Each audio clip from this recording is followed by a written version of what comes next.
We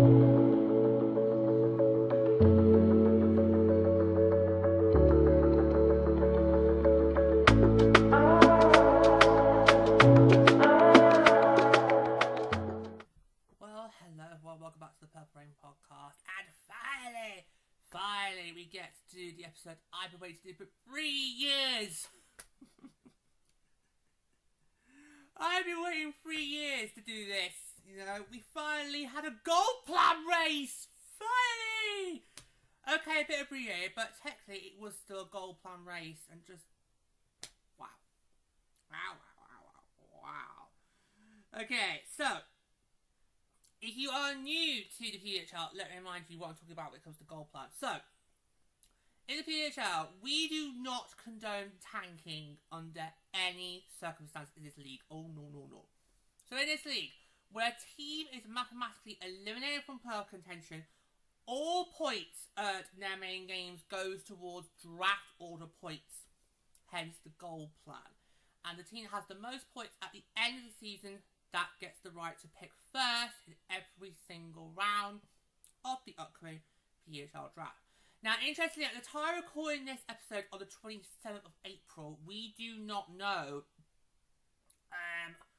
when or where this year's draft is going to be taking place. We do know it will be happening at some point in June, so just a couple of weeks' time from now. Oh my god, where's the time going? So a couple of weeks' time. Yeah, so we now have the draft order. We will do an episode to celebrate the team that won it, like the last 2 years. I'll give you my thoughts on who trio I think is going to be taken first overall. Oh yes, someone's gone and done it again. For the second year in a row, one of us has made a bold prediction about who's going to go first overall. We'll see how that works out. Anyway. So I'll just run you through the draft order now and take you through the tiebreakers, because it was was it thrilling. So at the end of the day, we had 3 teams in contention for draft order points. They were Vancouver, Seattle, and New York. And of course, New York have been the previous gold plan holders for the last 2 seasons. And Plus basically spent all season being like, oh my god, not again, not New York, not again. He basically felt that if New York won it for a 3rd year in a row, that would be more of a badder look than us winning the World Cup 3 years in a row. So, yeah, and of course, it led into creating an idea for an episode on the show, which will be coming very soon. But let me just now take you through the draft order. So, 2 seconds.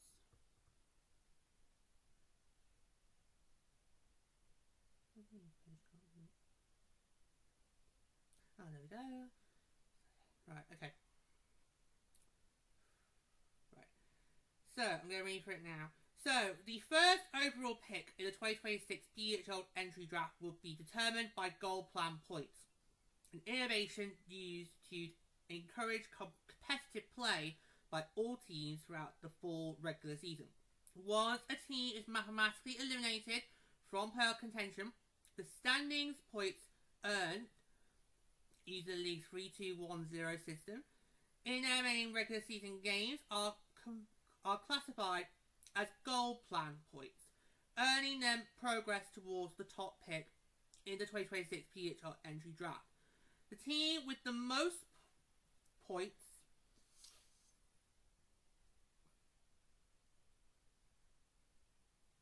will hold the first selection in each round of the 2026 entry draft. The remainder of the draft order of selection will be determined by gold plan points among non-playoff teams and playoff results for the 4 teams who qualify. This is the big if new teams are added for expansion, the final draft order of selection for all picks following the first overall selection will be confirmed at a later date. Now, I'm going to read through the tiebreakers now, because obviously we did have some ties on points, so I'm going to read through those now. So if teams are tied for their number of gold plan points earned, the higher pick will be awarded based on the following tiebreakers. Number 1, most regulation wins after elimination. Number 2, most combined overtime and shootout wins after elimination. Number 3, fewest overall regular season standings points, so e.g. lowest seeded team in overall regular season standings. And number 4, regular PHL tiebreaker rules for regular seasons if A, B, and C do not break the tie, e.g. lowest seeded team in overall regular season standings. Okay, so let's read through it now. So, New York were third in the draft order. Now, the Sirens got eliminated on the 21st of April, and they only had one game to collect draft order points. That was their last game of regular season against Boston, and they lost that regulation, so they had 0 draft order points. So their gold plan points 0 for the draft order record was 0-0-0-1. So yeah, so the Sirens are not going to be picking first overall. They are most likely going to be taking the 3rd overall pick in every round. So that's still good for the Sirens though, to be in a position where you can have a top 3 selection. That is still good for them. Sirens have done very well in the drafts the last 2 seasons, so we will see how it goes there. Obviously the standings aren't really showing that, but you look at the Sirens draft class the last 2 years, you think, wow, this is a team. If the chemistry comes together, they could be rolling. So second was the Seattle Torrent, and they were eliminated on the 14th of April, and they had plenty of games to try and get, draft or points. They had a really good head start on Vancouver. I think they had about 3 games they had 3 games to collect draft order points, and it didn't go quite as well to plan, did it? Because they only got 5 draft order points after a record of 1-0-2-0. That's their goal plan record. And you have to think that first opportunity for them to get draft order points, that was probably the what did it. That was the dagger that did it. Because Vancouver in that game was still mathematically in contention for the playoffs. They were mathematically still in there. Seattle were a few seconds away from getting the full 3 points, which probably would have put them over the line. And yet Vancouver forces the overtime, and the rest is history, which I'll talk about. But yeah, so Seattle, so close. The Seattle total was so close to getting that first overall pick.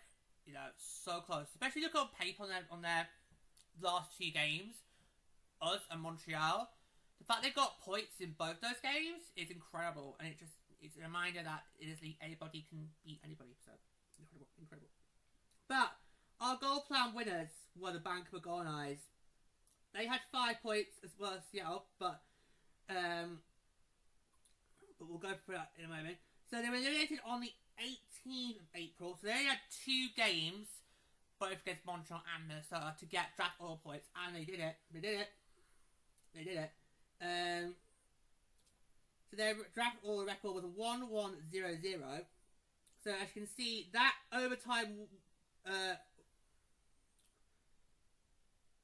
result is ultimately what gave Vancouver the advantage, because if in that game Seattle, if that had not gone past regulation, then Seattle would have got the full 3 points, and if the final week played out as it did still, then Seattle would have had enough draft points to go first overall. Yeah, so Vancouver, I mean, we did all wonder how critical that result was going to be. Was that going to have a massive impact on the overall standings in terms of the goal plan? And it did, because that ultimately was the dagger. I mean, me personally, we of course watched that game in Seattle, and we all kind of think, well, first of all, we were a bit stunned that Vancouver had tied it, but then we're like, well, it's not really good, guys, because you needed a regulation win in that game. Going to OT was no good for you. You needed to have got those full 3 points to still stayed in.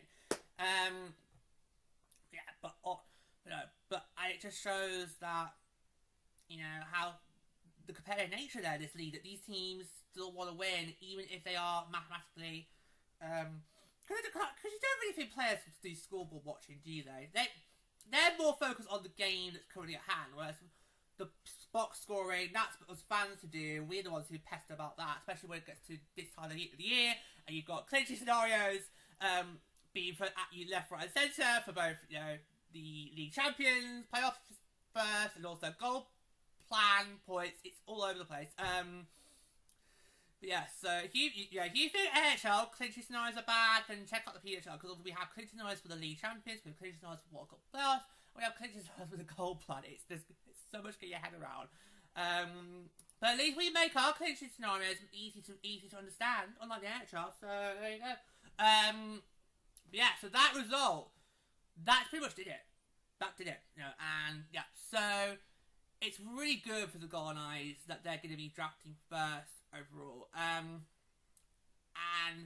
you know, because this past week, I literally just felt so sorry for the Golden Eyes, because, you know, this is a team that I personally felt was my pick to be. If I had to name a team going into the season who I think could be that next team to win the World Cup and obviously dethrone us, my money was on Vancouver. I mean, if you checked out any of the episodes we did over last month in the Road to Expansion, Lady just basically sung their praises left, right, and centre.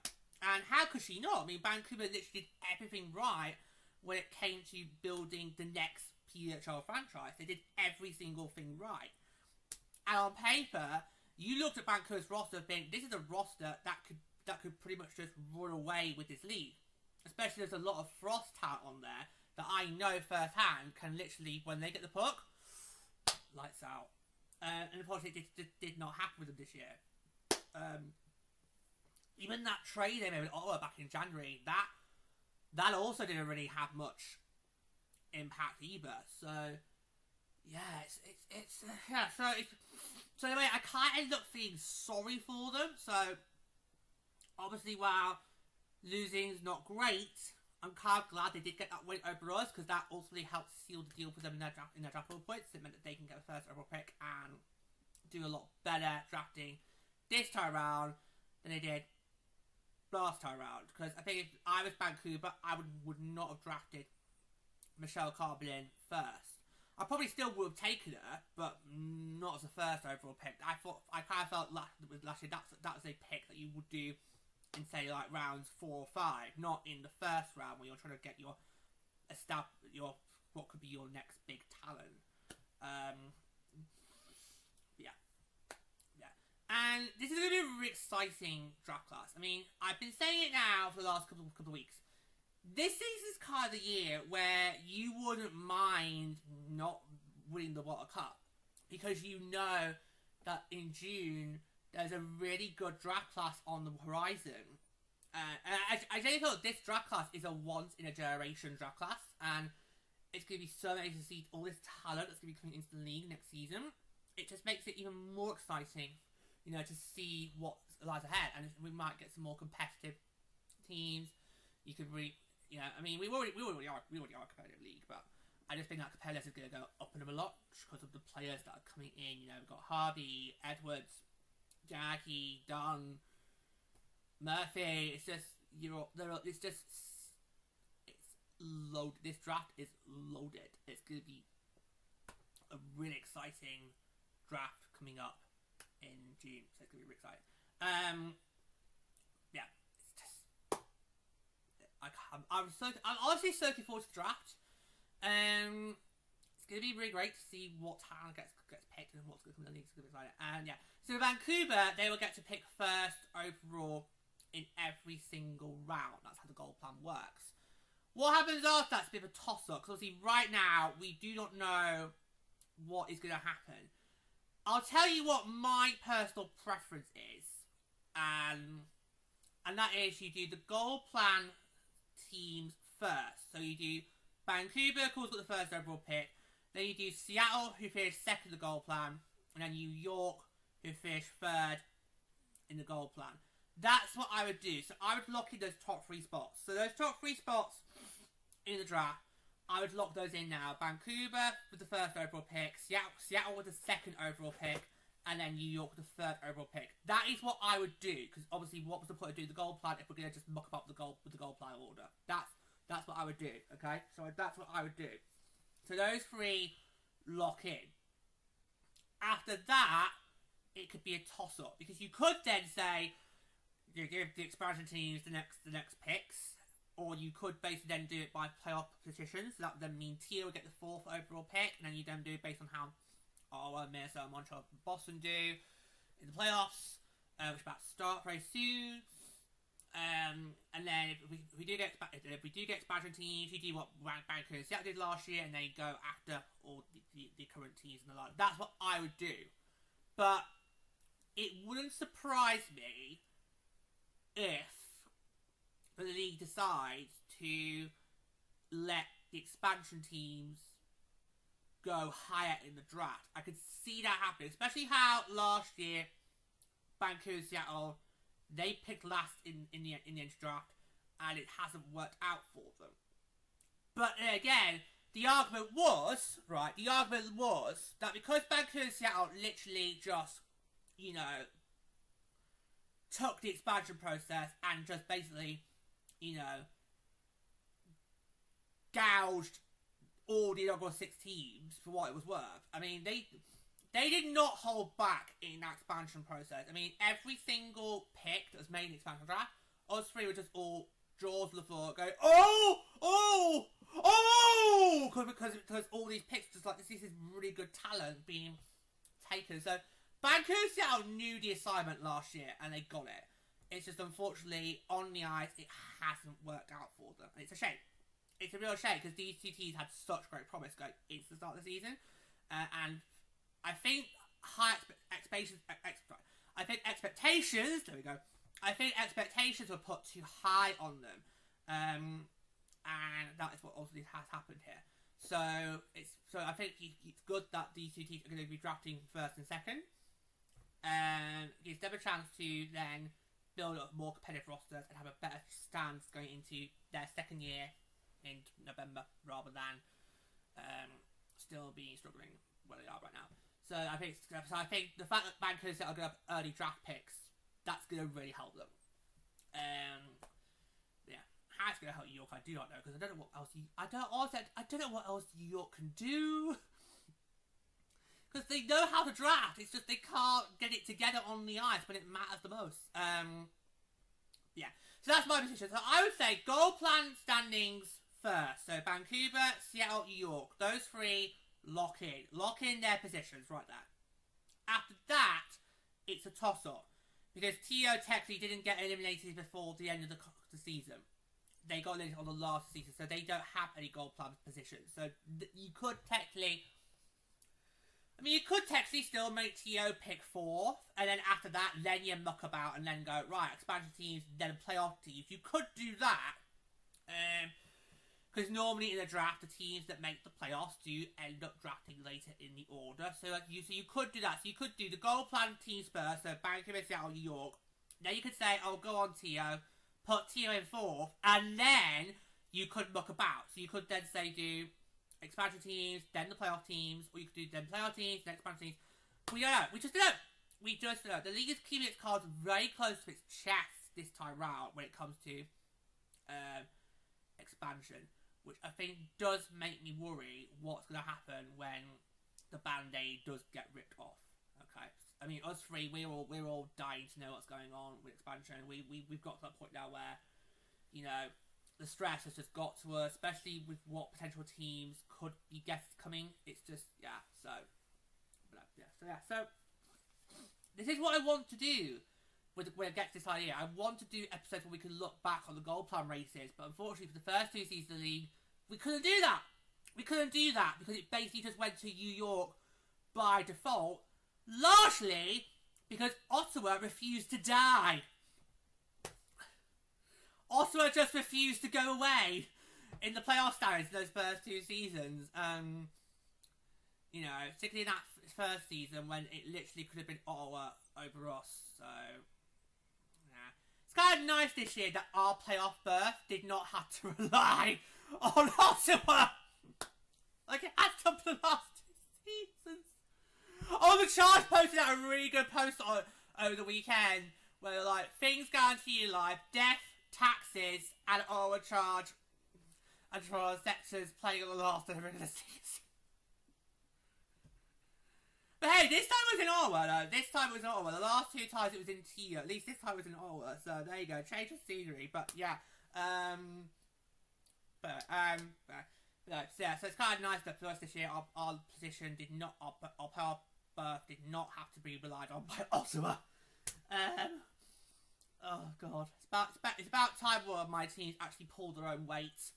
Because I'm so used to my teams in hockey just literally having to rely on other people to get the job done. The Sharks have to play times, but the Wildman doing it as well. So yeah, so we had to do goal plan race episodes the last 2 seasons because we didn't get a goal plan race. It basically just went to New York by default. At least this time we actually had a goal plan race. So yeah. Just brilliant. It was absolutely brilliant. Seattle so close though, so close. And I think after that our game in Pacific Coliseum, I think Seattle might have thought, oh, this kind of feels like it's ours in the bag, especially when they then then tied that game up. But unfortunately, no, they only got the 1 point instead of 2 points. If Seattle had got, going into that last game of the season, if Seattle had got 2 points over Montreal, then that would have done it. Because going into that last game, Seattle were on 4 draft order points, and Vancouver were on 5. So Seattle needed 2 to then get the win and get the draft order and the points needed to then win the goal plan. But nope, it's Vancouver. Vancouver takes it. I'm really happy for Vancouver. I think if you ask me which team do I think I would like to see, not who I think needs it, but who I would like to see get it, it's going to be the Golden Knights. So I'm really happy for them. And this is going to change their franchise around so big. I know a lot of Vancouver fans will have been disappointed with how this season went down, but it's going to be okay. You've got a really great player coming in your roster next year. It's going to be all fine. You're going to be happy. You're going to be happy. You're going to be, in June, you're going to be the team that is the cat that's got the cream. That's what you're going to be, Golden Knights. That's what you're going to be. So, yeah. So it's really exciting. Really exciting ahead for Vancouver. So Vancouver is locked in. They are definitely locked in. Vancouver is definitely picking first in every single round. That is definitely happening. The rest of the draft order, I've got no clue. But of course, when we do get that information, we'll be back here to give it to you guys as always. We always keep you updated with every single episode on the league. What we're here to do. Yeah. But honestly, so this is what I want to see going forward, especially if we get more teams into the mix. This is what I want to see going forward. I want to see you compete. I want to see you fight for that first overall pick. You know, because the right to pick first overall, it shouldn't be a luxury. It should not be a guarantee. It goes to the worst team in the league that year. Obviously, of course, the NHL has a draft lottery, which is literally around the corner. But even that sometimes does reward the team that came last, because sometimes the team that came last does end up winning that lottery, and you then think, well, what was the point of that? So I just feel that the first overall pick, it should not be seen as a luxury. It should not be as a guarantee given to the teams that did crap in the season. You should be fighting for it. You should be earning it. And I'm really glad in this league that we have a system where teams can earn the first overall pick, and it just gives them that incentive to want to compete, because there is so much still on the line. So, and we've seen that this year. This year, we've seen what the league meant when they wanted to bring the goal plan in. You got teams still in the last day of the season, even though they can't go for the big prize of the World Cup, there's still another prize on the line. And you saw both on that last day, you saw both Vancouver and Seattle go out there and fight to try and get those draftable points. Okay, so this is what we'll see. Hopefully, we get more teams. We get to, like I said, to a 12 T league, 16 T league. We might see a bigger goal plan race, because it will be easier for more teams to get eliminated quicker than it is right now. But yeah, but obviously, yeah. So for it. So hopefully we'll have more goal plan race episodes for you in the future. Yeah. So that is really great. We do have an episode coming up where we're going to talk about Vancouver in a whole, winning the goal plan as a whole. We did it for New York the last 2 seasons. We're going to do it for Vancouver. That will be coming up next. That'll be followed after this episode. So if you are a Golden Knights fan, stick around for that. Yeah. So great result. I mean, even New York technically, when they got released, was still technically in. Now a lot of people have started saying, "Oh no, you're not," but. No one told New York that. Yeah. Obviously, yeah, it's a great route. Yeah, so Vancouver is definitely locked in for the first pick in every round. After that, who knows? We don't even know how many rounds it's going to be this year. We don't even know that yet. And literally last week, people would be like, well, by now, we would have gotten the details of the draft. Because he was like, the last 2 seasons we got the details about the draft before we went to playoffs. And I was like, yeah, he's right. Because obviously in season 1, we knew we were going to be going to Minnesota for the draft in 2024, not long before the World Cup began. Last year, the draft details came out during the World Championships. Because obviously Pluto last year was not following the World Championships. And he basically was the one who was going to keep an eye on what was going on around the league. To then report, so there was any news, he could then report back to me and Lady. So that happened very early in the championship. Actually, he then came back to me, look, they've got drafters out. So knowing by now we would have those details, but and it has got Pluto wondering, are they going to maybe give it to all the expansion teams coming in? And I'm like, no. Why would they do that? Anyway, we'll see. When we get the details, we'll be back here, okay? When we get those deals, we will be back, okay? But honestly, what a thrilling race we have for the goal plan. So, yeah, you saw teams this year really fighting for that pick, really fighting to earn that right.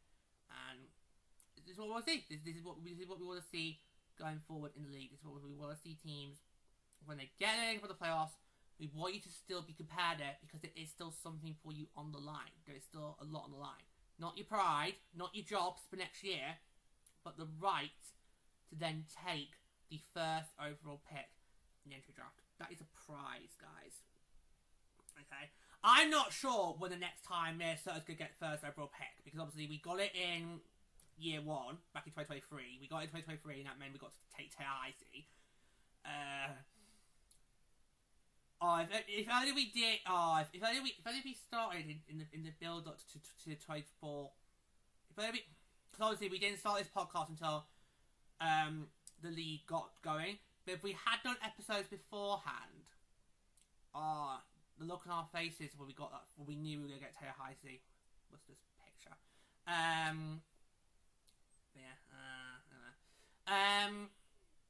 But actually, no. Back at the time of the 2023 draft, we were still workshopping the show. So even if we wanted to do episodes in the build-up to that local season, we couldn't because we were still workshopping the idea of how to do it. So yeah, because technically in the build-up to 2024, what should have been the first half of the 23-24 season, which of course saw the draft happen. You know. We had the preseason in Utica, and that it's going to be in dropped. All that we were basically workshopping the idea for the show, how we're going to do it, and then we were ready to go to start. But never mind. But yeah, so I honestly don't know when Minnesota's going to have the opportunity to draft first overall again, because obviously I want my team to be competitive as always, every year, I want my team to be a competitive team. Even if we don't make perfect, I want to be a competitive team. So, yeah, I don't know when Minnesota's going to have the opportunity to draft first overall ever again. It might not be for quite some time. But hey, that's fine. That's fine, because, I'd rather have a competitive team than a non-competitive team. So, and we haven't done that badly in the draft so far. I've been very pleased with our draft picks we've made over the last 3 years. So, and hopefully I'm going to be pleased again in a few weeks' time. So, yeah. But this is what we want to see. We want to see the goal plan. We want to see the races in action. And we got that. We absolutely got that. So, congratulations once again to the Golden Eyes. Congratulations, very well done. And we're going to leave it there. So thank you so much for joining us, guys. Until next time, take care. Don't get spoiled for free.